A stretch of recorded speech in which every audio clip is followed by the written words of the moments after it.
Good morning, dear friends. Welcome. It is Wednesday, Yud Zayin Iyar, Erev Lag Boimer. I didn't count the day. And it is May 18th. We're studying the entire Talmud, one page, one line at a time. Presently, Mesechus Shabbos, the 16th chapter, Perek Kol Kisvei HaKodesh, 116b, in a moment, 117a. We started a new Mishnah. The Mishnah describes how not only the essential item is saved, the holy book, but sometimes there could also be accompanying accessories that are also to be saved from the fire. We describe the tick of the Torah, the tick shel tefillin, even if there's money in the bag. And then we discuss the end of the Mishnah, which we'll probably get to tomorrow, maybe later today. What is exactly the scenario wherein a person is permitted to save stuff from the fire? In this process, with Hashem's help, we'll close some, or we'll tie together some loose strings. And as always, we'll leave additional matters that have yet to be probed. Our sages tell us the words of the Gemara, of the Torah, are ashirim b'makam echad, baniyim b'makam acher, maybe the reverse, meaning that if you want to really have a full picture, we need to study the entire Talmud, which is what we're embarking on.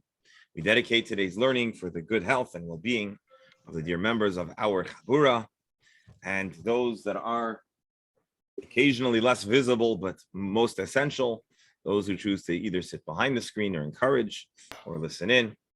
And we daven for good health and good circumstances. Tomorrow we'll dedicate learning for Reb Beryl's mother's yard site, which is tonight and tomorrow. And so let's get started. Alan. Yeah. Welcome. Alrighty, let's begin. So I'm going to be in and out because okay. We'll take as much of you as we can get. No pressure. I have to take care of notes. Okay. All right. So here's the deal. We started yesterday and we'll continue today with an interesting analogy brought between our discussion here about saving a tik, saving the accessories that service or serve the Torah, the tefillin, and a question about how to administer the Korban Pesach. As we know, the Korban Pesach, sometimes we like to think of it more in the abstract, to fathom the new intricacies of sacrifices, maybe something that's pretty unfamiliar, may leave us feeling a little squeamish, might make us squirm or make us feel squeamish. But nonetheless, there are certain facts that we can't avoid. Namely, the Korban Pesach entailed taking an animal. That's where you get your meat, by the way. And then after Shechita, the animal needs to be skinned. Why does the animal need to be skinned? Well, first of all, you can't access the meat unless it's skinned. But when it comes to karbanos, there were additional steps necessary because not only did we skin the animal to access the meat, but there were also different parts of the animal that had to be burnt on the mizbeach and otherwise removed, certain chalavim, certain parts of the animal's innards, certain fats. And so the question here is, or what's not at question is, that right after administering, shechting the animal, you need to skin it to the point where you're able to access those parts that need to be burnt. That everybody agrees. The question is, when it is Shabbos, do you also skin the animal in the parts where it is not necessary to remove the parts that need to be burnt, but it is simply part of the process, or as we'll see, part of the kavod, part of the honoring the animal, not honoring the animal, honoring Hashem and managing the animal in an appropriate way. So that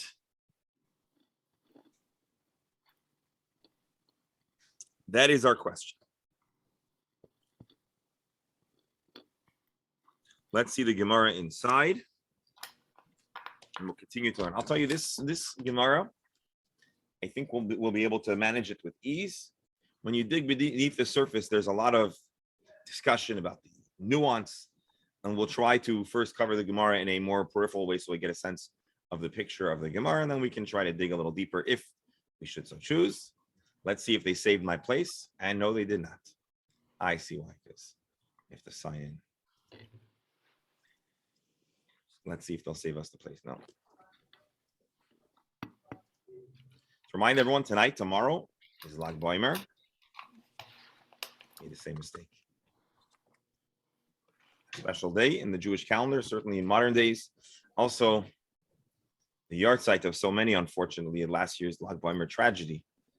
Daven that this year should only give us good news and healthy news and happy news for all of Klal Yisrael.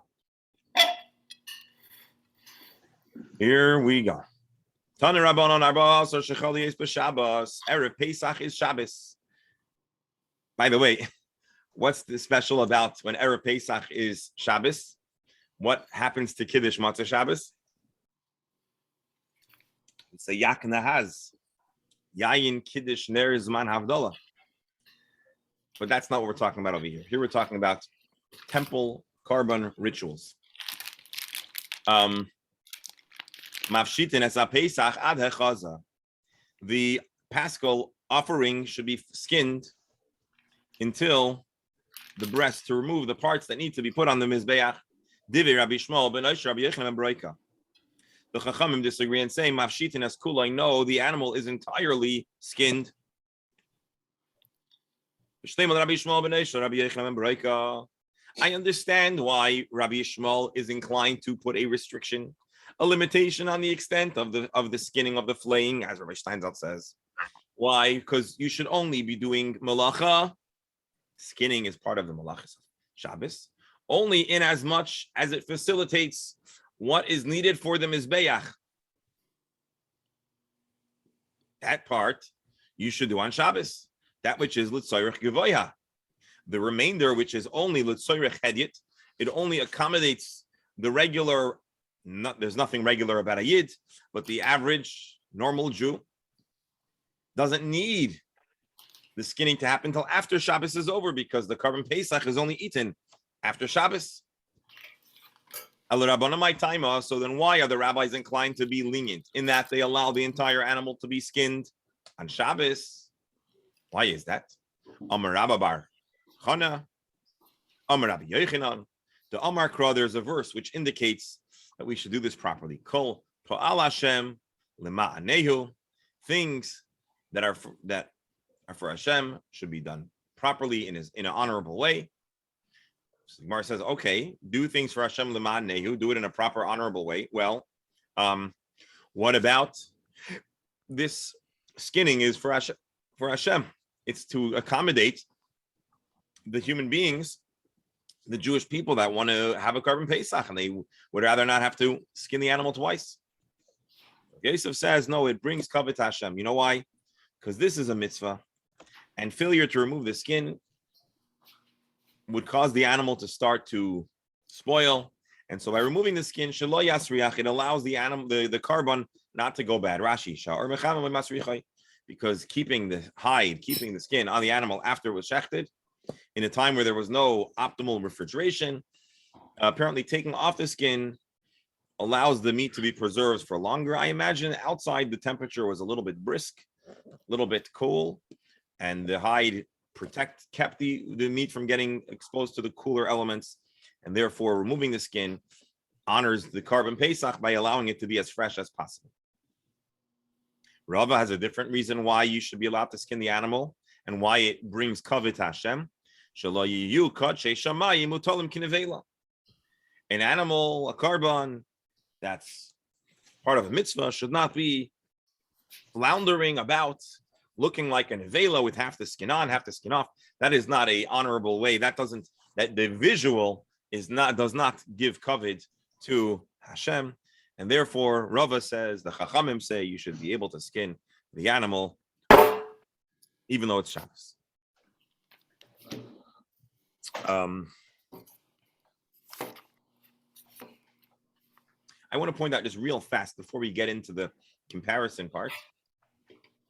Where is that Tosfos? Okay, I guess the Tosfos is later. Let's see. That's a later Tosfos. All right, so let's see the Gemara. First, my benayu, Rav Yosef and Rabbah. Rav Yosef and Rava gave two different reasons why you should be allowed to skin the animal. One said it shouldn't go bad, and the other said it doesn't look nice. This is not an honorable way to leave an animal, a carbon.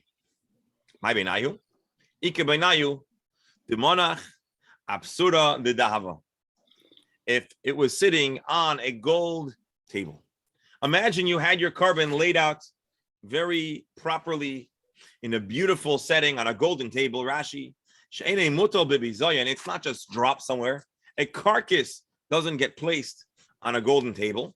It's cast to the side. So if it's on a golden table,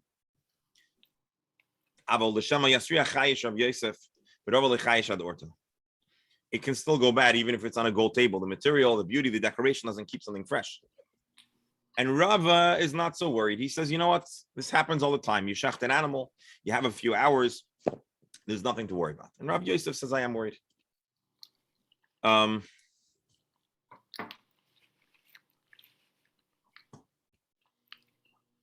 So that's this machlokes.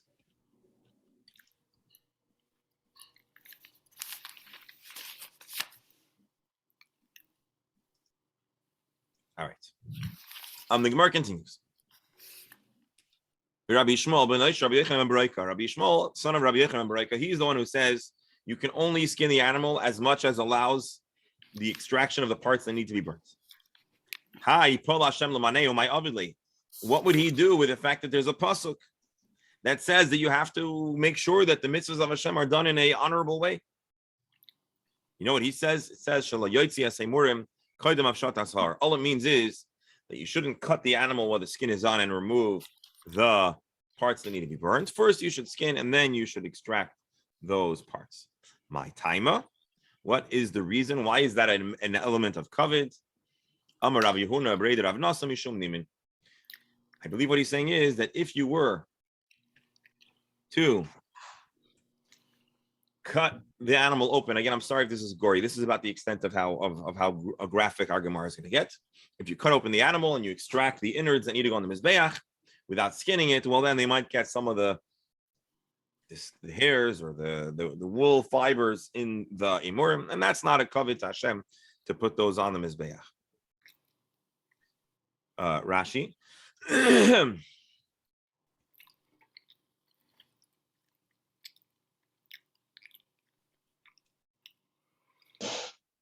Hold on, did I miss something? 1 second.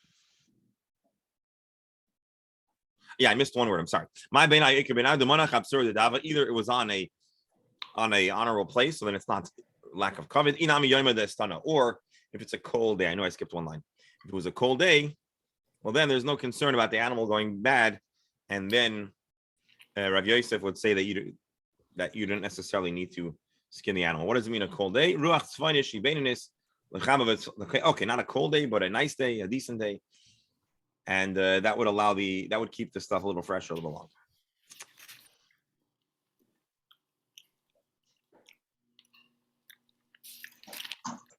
All right, let's continue the Gemara. Amar Rav Chisda, Amar Mar Ukva. Chisda quoted Mar Ukva as follows: My ahadru le chavraya, Rabbi Shmuel ben Oisha, Rabbi Yochanan ben Bereika. What is the retort? What is the response that the Chachamim would respond to Rabbi Shmuel? Rabbi Shmuel is the one who says that you don't skin the whole animal. The Chacham are the ones who say you do skin the whole animal. Hachi kamer. This is what they're going to say. Im matzilin tik hasefer. Im hasefer like nafshit es a pesach mi oyroi. So here's where we connect the two discussions: the discussion of the carbon pesach with the discussion of the fire and the cover of the sefer. If the halacha is that you're allowed to save not only the book, but also the bag within which, not the book. If you're allowed to save the Sefer Torah along with its cover, or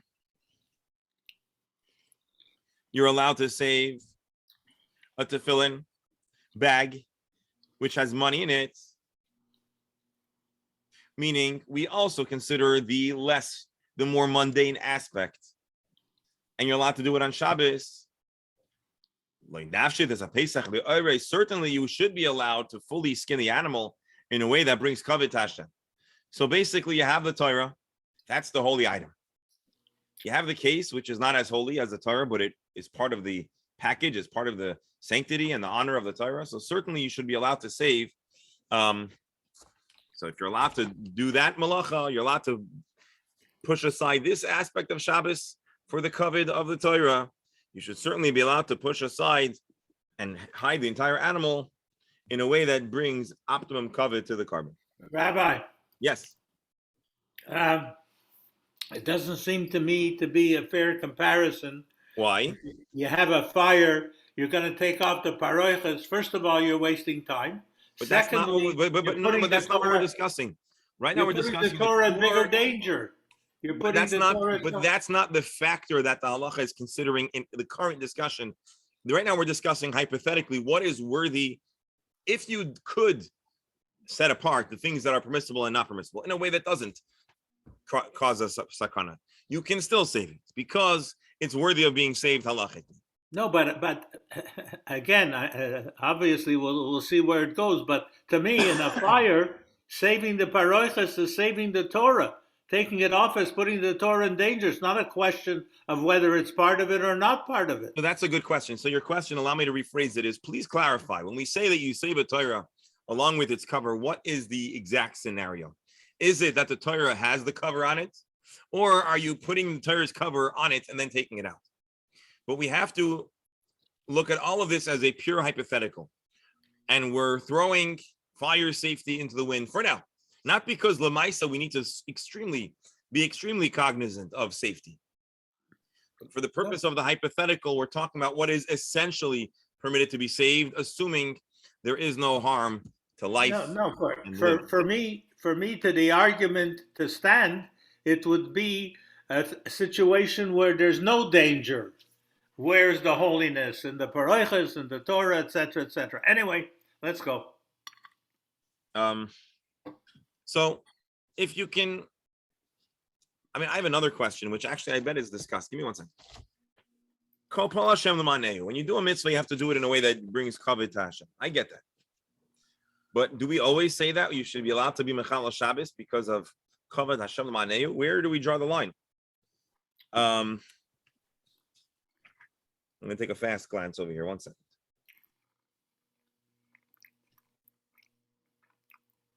In other words, is this pasuk really the source of the halacha? So the Ritva asks, is this really a pasuk that tells us you're allowed to be mechal Shabbos? I would say that here the skin. Hold on, the question you're going to ask, the Gemara is going to ask. Off is inherent to the mitzvah. So that's why you have to take into consideration, doing it the proper way. You're saying the skin is the essential part of the animal. It's part of it. It's not that you do an external thing in addition to the mitzvah to be more mehudar and be mechal Shabbos in that way. You're saying that's the analogy. What? You're saying that's the analogy. Right. I would. That's the way I would look at it. Yeah.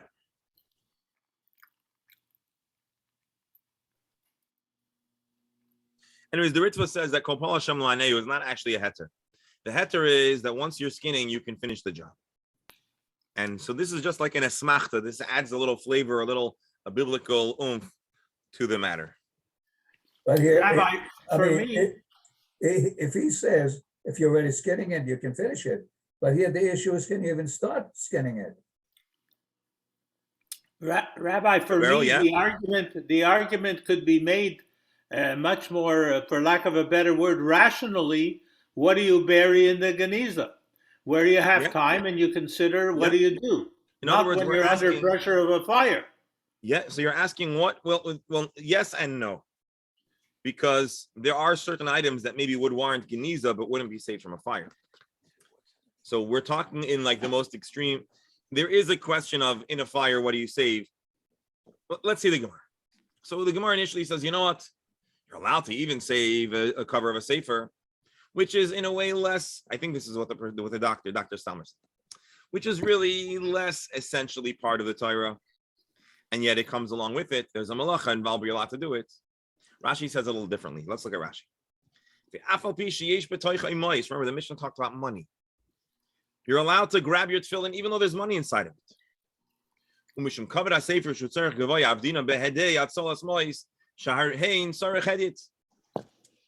If you're allowed to even save money, which is entirely mundane, just because it comes along with the tefillin or the Torah, so certainly you should be allowed to do a malacha which is simultaneously kavod shamayim, even though there's also an element of convenience attached. I think that's what Rashi is saying. Not everyone learns like Rashi, but let's use Rashi.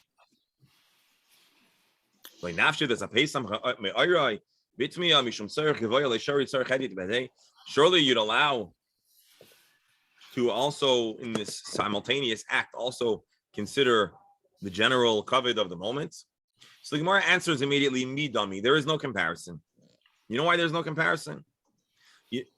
Meaning, Rabbi Yochanan ben Beroika, or actually Rabbi Shmuel ben Rabbi Yochanan ben Beroika, would say there's no comparison. When it comes to the laws of Shabbos, all we're talking is about tiltul, muktzah, which is a a rabbinic matter. Remember, not being mechal Shabbos biblically. You're just taking the item in an area that it's a biblical rishus hayachid. The Chachamim said you shouldn't carry it. So all you're doing is a rabbanon. I'm sorry, I take that back. Hasam tiltul. This is perhaps muksa. It's an issue of muksa. Muksa is the rabbanon. Hacha malacha. Whereas when it comes to hafshata, skinning an animal, that's a malacha. Therefore, Rabbi Yochanan ben Beroika Rabbi Shmuel ben Beroika says this is not a good comparison. You cannot compare one to the other. One is a rabbinic matter, one is a biblical matter. And so if you want to bring a raya, you want to bring proof, you have to talk in the same context. You're mixing apples and oranges. You're mixing two totally separate matters. Rashi. Hasam tiku mais the kaimi rayimine tilta ba'almahu. It's a matter maybe of you're not supposed to handle it on Shabbos. Hacha gabi pluktayu the Pesach the iri bahashta melacha gemura dafshata miavais melachahi. Whereas the skinning of the animal, this is a biblical melacha. So this is one way of understanding the debate between the Chachamim and Rabbi Yishmael. Rav Ashi has a different take on this. Rav Ashi, Bitarti, Pligi. In truth, Chachamim and Rabbi Yishmael are arguing on two matters. Pligi b'tiltul, debating about tiltul, about muktzah, pligi b'malacha, and they also are arguing about malacha. B'hachi kamri, this is what they're saying. Im matzilim tika sefer masefer, you're allowed to save the container with the Torah and the tefillin. Lo nitaltu l'orag avasar, surely you should be allowed to carry. You should be allowed to carry the skin alongside the meat. Let's read Rashi and let's see if we can make sense of this. V'tarti pligi. Gabi Pesach pligi b'tiltul lo dasar. Rabbi Yishmael says you're not allowed to handle it because it's muksa. It's muksa. So basically, Rabbi Yishmael says you can't skin it and you can't transport it. And the Chachamim say you can skin it and you can transport it. And so Rabbi Yishmael says you got to leave it as is, don't skin it, don't move it. And the Chachamim say, you're allowed to carry the muksa alongside the Sefer Torah. You're allowed to carry the or agav basar. You're allowed to carry the skin and the meat together. Rashi, the Sefer, the meat, which is an essential part of the mitzvah of Karban Pesach. It's like a Sefer Torah, which has an essential mitzvah value. So Rashi says the meat is not muksa. The skin has no use for it currently. It is muksa, and you can carry both together. And so, according to the Gemara, according to Rav Ashi, as Rashi explains it, we're talking about a big, fat machlokes between Rabbi Shmuel and the Chachamim about how much you're allowed to do with the Karban Pesach. Rabbi Shmuel, a very minimalistic viewpoint, and the Chachamim, a much more expansive and permissive viewpoint on Shabbos. Of course, this doesn't end there. Rabbi Yochanan would respond, you brought me a comparison of a Sefer Torah. Me, dummy. There's no comparison. Hasam. When you talk about the Tikshel Tefillin, Nasa Basas L'Davar Hamutar. The Sefer Torah is not Mukta. The Sefer Torah can be handled on Shabbos, and therefore you can also carry the case which is not Mukta. Even though there's also... Rabbi? Yes? I think I want to interrupt with the question I had to ask a long time ago. That's a question about the hierarchy of the weight of opinions. Okay. We know that, like, for example, Amoraim cannot argue with Tanaim. If a Tana expresses an opinion and an Amora disagree with what the Tana says, that the Amora has to find a special condition or whatever that would explain the opinion of the Tana without invalidating it for these particular circumstances. That I understand. But what is the relationship between the Chachamim and the Amoraim and Tanaim? Here they argue as if they have a greater authority, which sort of goes against the general principle that the earlier the authority, the more authority it has. Where am I going wrong? Thank you for asking your question.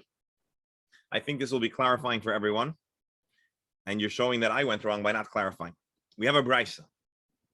The Brisa records a debate between two parties in the era of Amoraim, of Tanaim, two Mishnah era teams, viewpoints. Rabbi Shmuel ben Nosh, Rabbi Yochanan ben Breka, on one side, a Tana, and the Chachamim, who are his contemporary fellow sages, also Tanaim.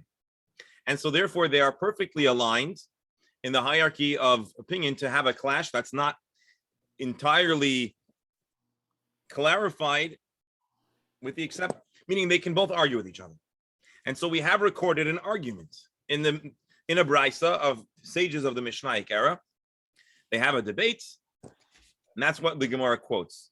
Piecemeal, but that's what the Gemara quotes. Now, what gets confusing and what the reason why this is unclear, and the reason why I think you're asking your question, is because what's happening now is not simply a review of the sages' argument. This is an analysis and an attempt to understand what's going on between the lines, meaning a lot of times, this is a thing the Gemara does a lot. The Mishnah will record a conversation in shorthand, a comparison, a rationale, logic, but it's very shorthand. And so the Gemara is spilling lots of ink, so to speak, to clarify and to understand what the debate was about. And what turns out is that we had two different traditions about what the substance of the debate was.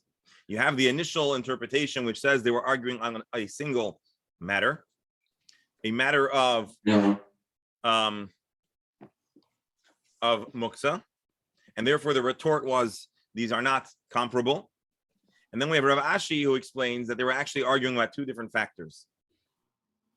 And based on what the argument is about, there'll be nuanced differences in the dialogue, and that's what the Gemara is doing. So the Gemara is coming in the era of the Amoraim and analyzing a prevailing known debate of the Tanaim.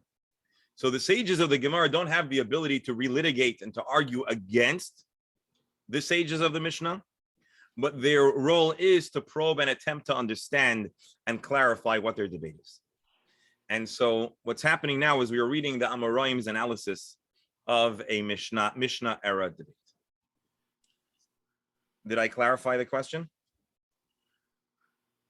You did. That is, what I was missing is that the Chachamim that you're arguing with Tanaim were also of the same time period. That is, somehow I thought that when we say Rabbanayim, we mean something much later, like more like a contemporary era. But from your explanation, it follows that they were contemporaries, and hence their opinion had the same weight as the weight of the Tana they were arguing with. And what you're reminding me is how that's important, because we do sometimes encounter groups of people who will call the sages of the Gemara era, and it's important to clarify which team, who's talking, whose voice is talking, because depending on who is talking, that gives us a sense of what their weight and if they're a source or the analysis. So thank you for asking that. And sure. And maybe I shouldn't admit this, although it's pretty obvious, that in a certain sense, I am learning on the job or improving on the job of not only studying, because the way I view this is really I call it a chabura. Chabura is a group of people studying together, but I am learning or improving my ability to try to teach a Gemara in real time with the dear members of the chabura. And so that's why I'm so grateful to everyone here, because you're really allowing me. One day I might even be a very good Talmud teacher, and if I do ever become that, it'll be thanks to the members of this chabura. So thank you. A commission? I'm sorry? Do we get commission for it? We'll see. I hate to break this to you, but teaching Talmud is not the most profitable industry. Just kidding. It's the most enjoyable, but not necessarily the most profitable. Thank you for allowing what goes on here. It's pretty rare. Listen, it's fun. I mean, some people laugh at me. This is not, but anyways, I think you'll agree. At least I'm having fun. So thank you. So back to our story. So we have a brisa which quotes essentially the halacha of our Mishnah that you're allowed to remove a Torah and its covering from the fire. This is introduced by Rabbi Yishmael ben Rabbi Yochanan ben Broika to defend his. I'm sorry. This is quoted by the Chachamim, who are the Mishnah era group that are arguing with Rabbi Yishmael, and they say if you're allowed to even remove the case of the Torah, and according to Rashi, even the money inside the Torah, you could certainly also skin the animal. And here, Rabbi Yochanan, Rabbi Shmuel ben Rabbi Yochanan ben Broika would challenge. Or actually, according to Steinsaltz, the Gemara is going to say, "Me dummy, how could anyone ever suggest that there's a comparison between the muksa status of the offering and the muksa status of the Torah and its case and the money inside it? Me dummy, can you compare? Hasam, the Torah case is a basis l'davar hamuter. Rashi, Tik HaSefer, the Torah case. By the way, I don't know about you, but I am envisioning a Sephardic style Torah case. You're more than an Ashkenaz style case. Oh, we're getting a thumbs up from our Sephardic members. Tik HaSefer, Nase basis l'davar hamuter, hamuter l'taltalei. A Torah can always be carried, even without the unique emergency of a fire. And so the case is a case for something that's allowed to be carried. It's not muksa. The sefer bar tiltalu, you can carry a sefer. And on the contrary, you're going to remind me that yesterday we learned that just about the only thing you should be doing on Shabbos is carrying and studying from a sefer, at least according to some of the opinions. And also a davar asr. So in halacha, you have something that is a basis l'davar hamuter, the davar ha'asr. At least that's the way Rashi is teaching us. So the Torah case has the Torah. It also has money. So you can carry you can carry an item. You can carry something that is both carrying a muksa and non-muksa item. Hacha, but by the skin, nasa basis l'davar ha'asr. The skin of the carbon is attached to a davar ha'asr. Rashi, hi or nasa basis l'davar shekulai asr batilton. The skin, the hide, is attached right now to meat. And that meat may not be carried. You know why? You cannot touch, prepare, or eat this meat until sundown, or I should say nightfall. The Pesach einoi nechal ela belayla. A korban Pesach has many conditions for consumption. It must be nighttime, and it must be prepared in a very specific way. Vitzali. Rabbi Shmuel, less like kavod shamayim. And Rabbi Shmuel, we already know, rejects the notion of kavod shamayim, that the food that a person is going to eat is classified as a matter of heavenly business. Even assuming if the skin might be considered a kli, something that you could use that's not muksa. In this scenario, it is entirely supporting something that is muksa. Because certainly you can't actually use the skin. So the Gemara asks, Rabbi Shmuel, the Chachamim rather tell Rabbi Shmuel, you should be allowed to carry and allowed to skin the hide. You know why? Because it's kavod shamayim and it's permissible carrying, just like the Torah. And obviously Rabbi Shmuel disagrees. And the Chachamim say, how did the Gemara ever present this how did the Mishnah, how does this make sense? It doesn't make sense. How can you compare the two? Therefore, we have to revise our understanding of the analogy between the korban Pesach and the Torah.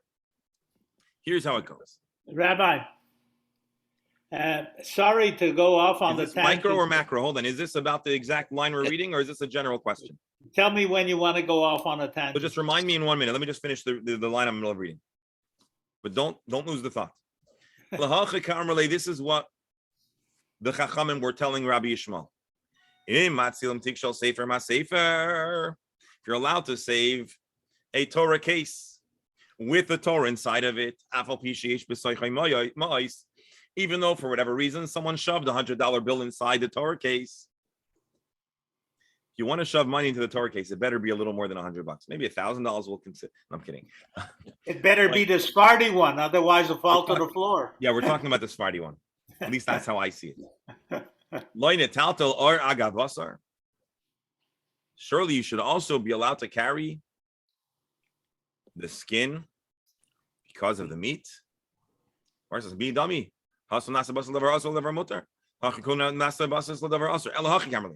is how you need to read it. A further revision. If you're allowed, and Rebel, I think this was your question before.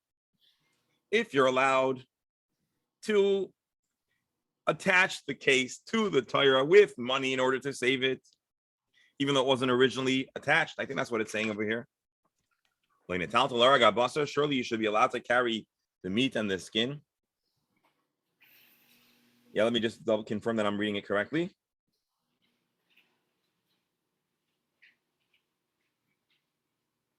You're allowed to bring in the fire. You're allowed to put them together. Rashi.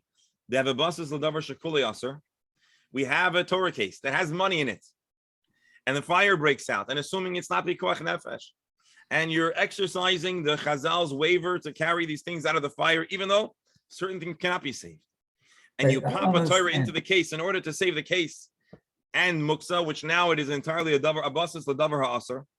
The case only has money, no Torah in it. Umaniach boy sefer lahatziloi. So basically, the reason why it's comparable is because really what's going on is there's a Torah case without a Torah, and inside of it is money, and you're allowed to save the money. You don't need to throw it out. Therefore, you should also be allowed to save the comparable meat and skin, which are muksa. You shouldn't have to destroy them. And I guess the comparison is that we're talking about a matter of a mitzvah. The Gemara says, hold on, that doesn't make sense. How do you know?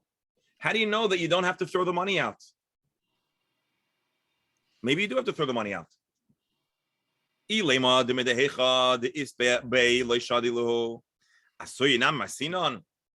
Are you telling me in a case where the Torah is in the case and the money is already there, you don't have to throw it down, but we wouldn't have to get rid of it in a scenario where the money is, where there is no Torah?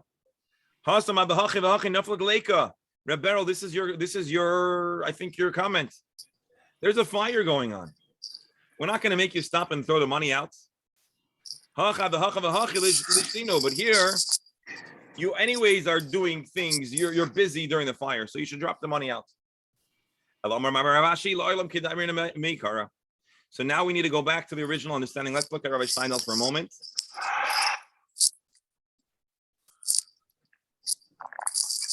Ella, say like we originally said. The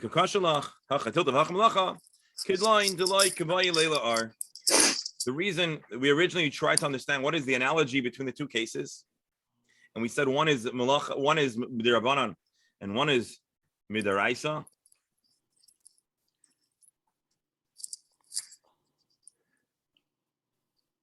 Going to like kavai leila are. 1 second. He doesn't really need the skin. And so therefore, when he's skinning the animal, his intention is not to have the hide. And therefore, this is a scenario that is not a biblical malacha. Remember, midaraisa, malacha, the malacha has to be the tzarech gufa, right? You have to actually desire the result of the malacha. And so skinning, why do you skin? What's the malacha of skinning? It's part of the process of tanning. But to skin just to access the meat, that's not considered biblical skinning. That's only with the rabbanon. And therefore, we're comparing two rabbinic scenarios: the scenario of carrying something that's muksa, and the scenario of skinning that is only with the rabbanon. Therefore, the Chachamim said, just like there's a waiver in this mitzvah scenario to skin the animal because of a matter of kavod, and we're not concerned about the malacha of it, the rabbanon, similarly, you should be allowed. I'm sorry, just as you're allowed to carry a Torah with its case, even though that's rabbinically prohibited, similarly, you should be allowed to skin the animal in its entirety in a way that brings kavod to the Torah. Again, hacha, I want to just read you these words. Hacha, tiltul, hacha malacha, aren't the uncomparable, isn't one a scenario of muksa and one a scenario of malacha? So my answer is kegain deloy kabay le'ar. He doesn't actually want to have the skin, and therefore this is only rabbinic skinning. Mar says, hold on 1 second. Is this really a case of ein etzricha legufa? Give me 1 second, then we'll try. We'll make sure there's any clarifying questions. Then I want to hear a Beryl's question or comment. Even Rabbi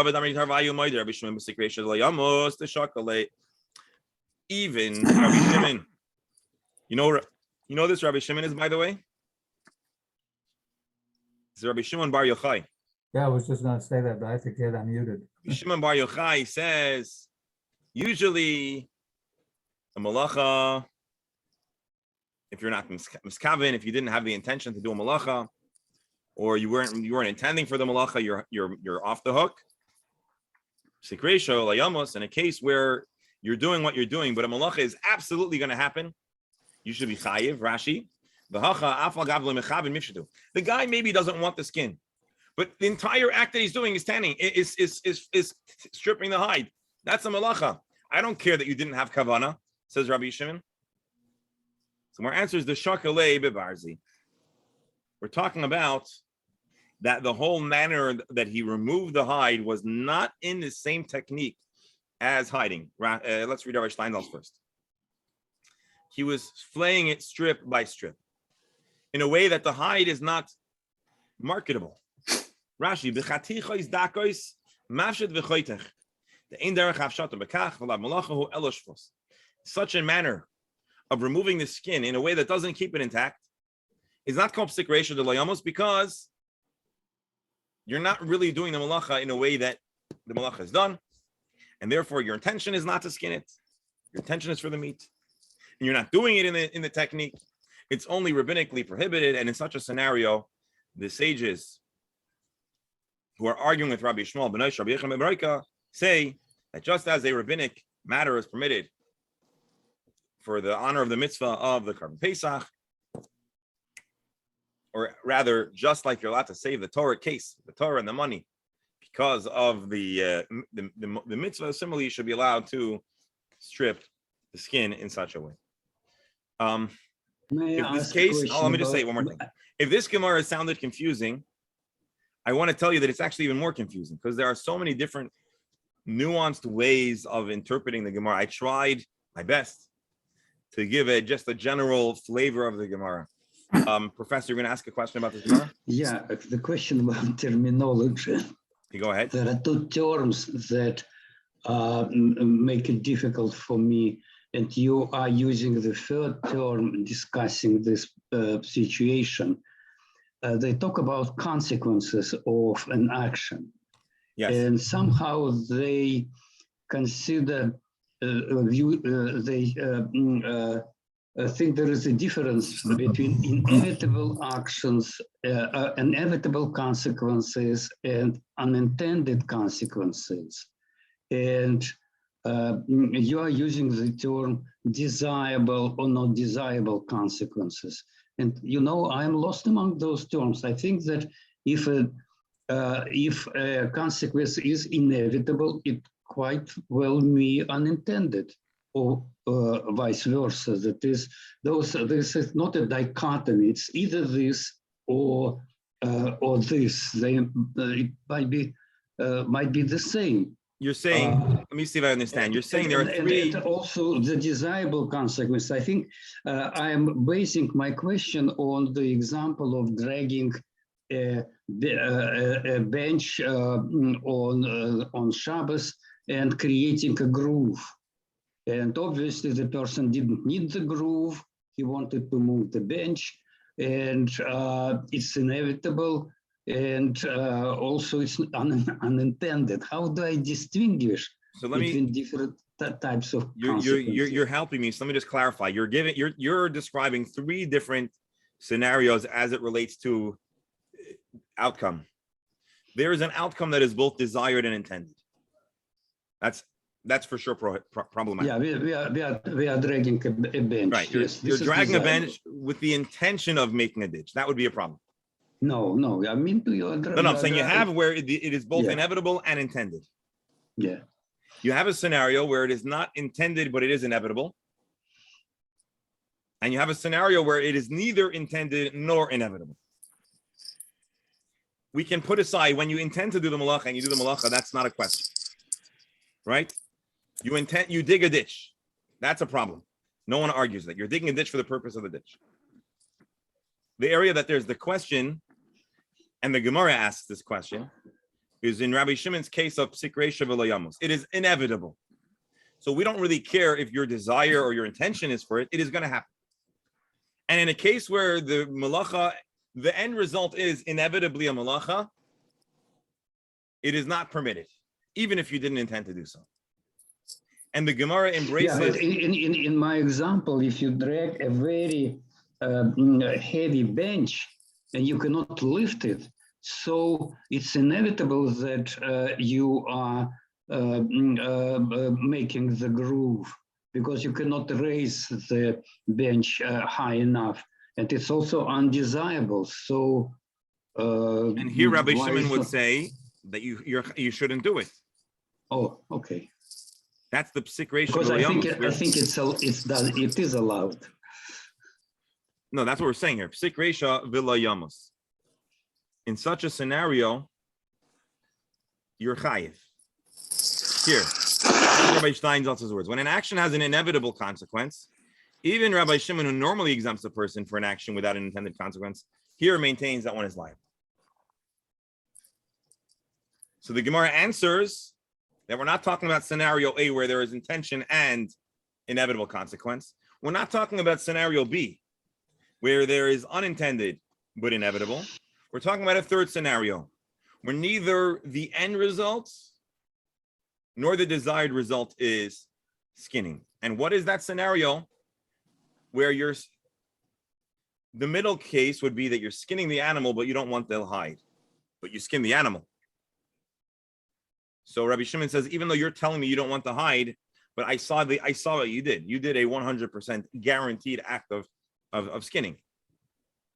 And so the Gemara answers, no, he didn't skin in a manner that one skins to extract the hide. He stripped the hide in a way where you don't have the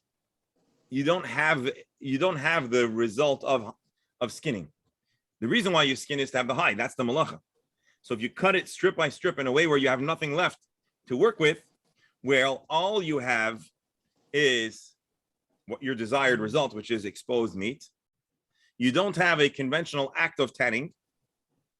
What you have is a rabbinic prohibition. The Chachamim don't allow you to do this because it is still too similar to tanning.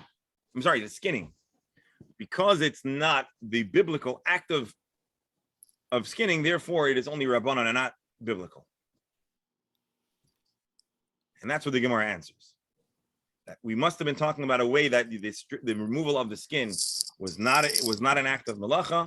It was not a biblical malacha.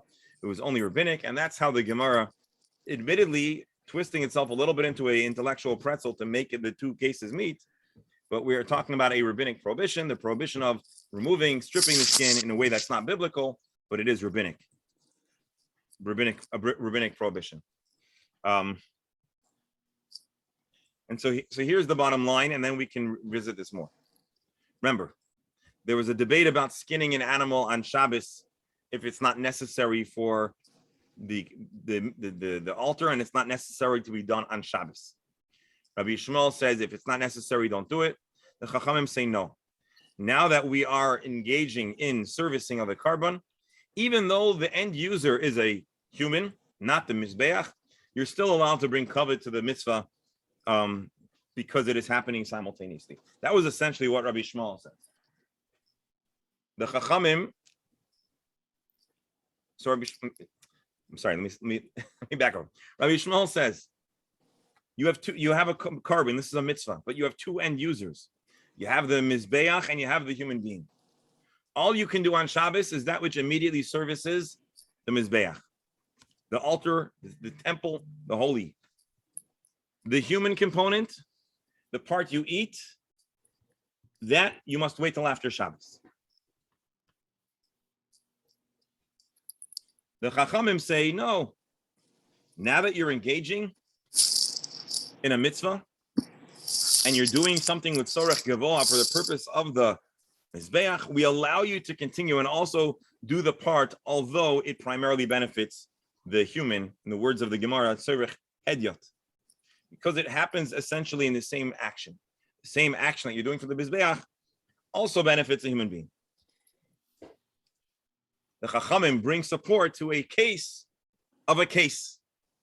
A case of a case or a Torah, which can be saved while you're saving the Torah. The Torah would be the Tzorech Gavoha. The Torah would be like the Mizbeach part. The case would be like the alongside part of the mitzvah, but it's not the essential mitzvah. If you can save the case alongside the mitzvah, you can also skin the animal in an entire way, even though it ends up deriving benefit for the human being. And according to Marbar Rav Ashi, you have to assume that this was only done in a manner that is a rabbinic prohibition and not a biblical prohibition. That doesn't really do justice, but that I believe is a synopsis of this discussion. This is all introduced simply because we brought the analogy of the case about the case was introduced in this brisa to a case about Karban Pesach. Now our Gemara is going to resume discussing our Mishnah, which is talking about saving a case alongside the Torah, and the last part of the Mishnah, which is where is the fire and where are you saving the items to? Hang on one second.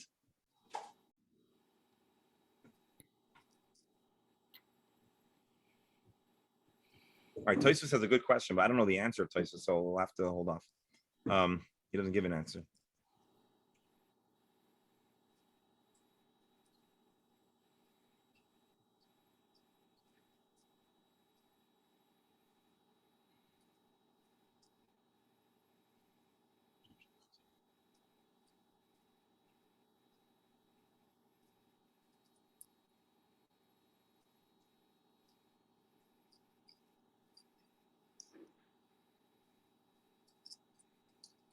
Anyways, Tosfos, long story short, Tosfos says in reality, the Chachamim don't actually claim. I'm oversimplifying, but I just want to give you Tosfos is saying that in reality, the Chachamim don't actually think that you should have to strip or skin the animal in this strange way. The Chachamim, Schomber, can you do me a favor? Can you answer this phone call? It's the brother of. Hello, Chabad. Yeah, hi, Rabbi. But give me 1 second. I'll be done in 1 minute. Hello? Yeah, Rabbi. Yeah. He's giving a class. I'll be done in 1 minute. Tell him if he wants to hold. So Tosfos says that it's not that the Chachamim actually believe that we have this strange method of skinning. The Chachamim are using this logic in an attempt to find a compromise scenario where they could all agree that the animal is allowed to be skinned. And they're telling Rabbi Yishmael, listen, even according to you, there is a way to skin the animal on Shabbos. You know how? In strips. But it's not like if we would go into a time machine, or very soon with Hashem Salt Mashiach will come, and we'll once again have a Karban Pesach. It's not like when Erev Pesach is Shabbos, you'll see them stripping the animal in that way. This was a part of the dialogue in an attempt to find a common space between the Chachamim and Rabbi Yishmael. I think that's an important point to note. And the way Tosfos asserts it is because if you learn all of the Mishnayos that describe Karban Pesach, there is zero reference to skinning an animal in this kind of manner on Shabbos. One last item. Let me see if I can. Here.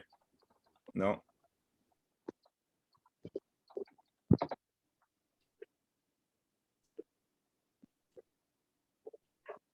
Here Tosfos asks. No, it's not what I.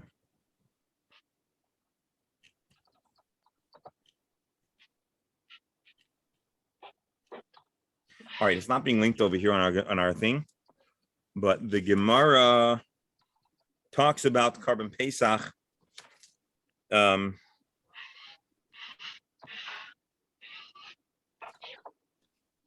Label class.